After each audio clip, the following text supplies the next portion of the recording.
ಇಷ್ಟು ನಾಲ್ಕರಲ್ಲಿ ಒಂದಾದ್ರೂ ನಾವು ಮಾಡ್ಬೋದಲ್ಲ. ನದಿ ಹತ್ರ ಹೋಗೋದಾ ಅಥವಾ ಹೋದಾಗ ನಮಗೆ ಶ್ರೀರಂಗಪಟ್ಟಣ ಇಂಥದ್ದೆಲ್ಲರೂ ಬರೋಂಗಿಲ್ಲ, ಅದರಲ್ಲಿ ಈ ಥರ ಮಾಡ್ತೀವಿ.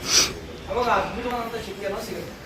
ಇವಾಗ ನಾವಿಲ್ಲಿ ಬೈಲರು ಮತ್ತು ಈ ಥರ ಬೀಜರು ಇದನ್ನ ಹಾಕೊಂಡ್ರೆ ಇರೋ ಶಕ್ತಿ ಹೋಗುತ್ತೆ ಅಲ್ವಾ. ಸ್ನಾನ ಮಾಡಿ ಹೊರಗಡೆ ಬಂದಿದ್ದ ತಕ್ಷಣ ಸುಸ್ತಾಗ್ಬಿಟ್ಟಿರ್ತಾರೆ, ಸೆನ್ಸೆಲ್ಲ ಡ್ಯಾಮೇಜ್ ಆಗಿಬಿಟ್ಟಿರುತ್ತೆ, ಕೂದಲೆಲ್ಲ ಉದುರೋಗಿ ಇದೆಲ್ಲ ಸಕ್ಕತ್ತಿಲ್ಲ ಡ್ಯಾಮೇಜ್. ಅದು ನ್ಯಾಚುರಲ್ ಆಗಿರ್ತಕ್ಕಂಥದ್ದನ್ನ ನಾವು ಮಾಡ್ತೀವಿ. ಹಾಗಾಗಿ ಆ ನದಿ ಸ್ನಾನವನ್ನು ತಿಳ್ಕೊಂಡು ಮಾಡಬೇಕು, ಸಮುದ್ರ ಸ್ನಾನ ತಿಳ್ಕೊಂಡು ಮಾಡಬೇಕು. ಸಮುದ್ರ ಸ್ನಾನ ಮಾಡೋದೇನಕ್ಕೆ? ಸೂರ್ಯನ ಅನುಗ್ರಹ ಸಿಗುತ್ತೆ, ಸೂರ್ಯನ ಕಿರಣ ಯಾವಾಗ ಸಮುದ್ರ ಮೇಲೆ ಇರುತ್ತೆ, ಹಾಗಾಗಿ ಉಪ್ಪಿನಾಂಶ ಜಾಸ್ತಿ ಇರುತ್ತೆ. ಆ ಉಪ್ಪಿನ ಸ್ನಾನ ನಾವು ಇವಾಗ ಮಾಡ್ತಾ ಇದೀವಾ? ಯಾವಾಗ ನಾವು ಯಾವಾಗ ಯಾರನ್ನ ತೀರೋಗಿರ್ತಾರೆ, ಸತ್ತೋಗಿರ್ತಾರಲ್ಲ, ಅವರು ಸ್ಮಶಾನ ಸಂಸ್ಕಾರಗಳೆಲ್ಲ ಮುಗಿಸ್ಕೊಂಡು ಬಂದಾದ್ಮೇಲೆ ನಾರ್ಮಲ್ ಆಗಿ ವಾಟರ್ ಮಾಡ್ತೀವಿ, ಅದಲ್ಲ ಆಗ ಉಪ್ಪಿನ ಸ್ನಾನ ಹಾಕೊಂಡು ಮಾಡ್ತೀವಿ.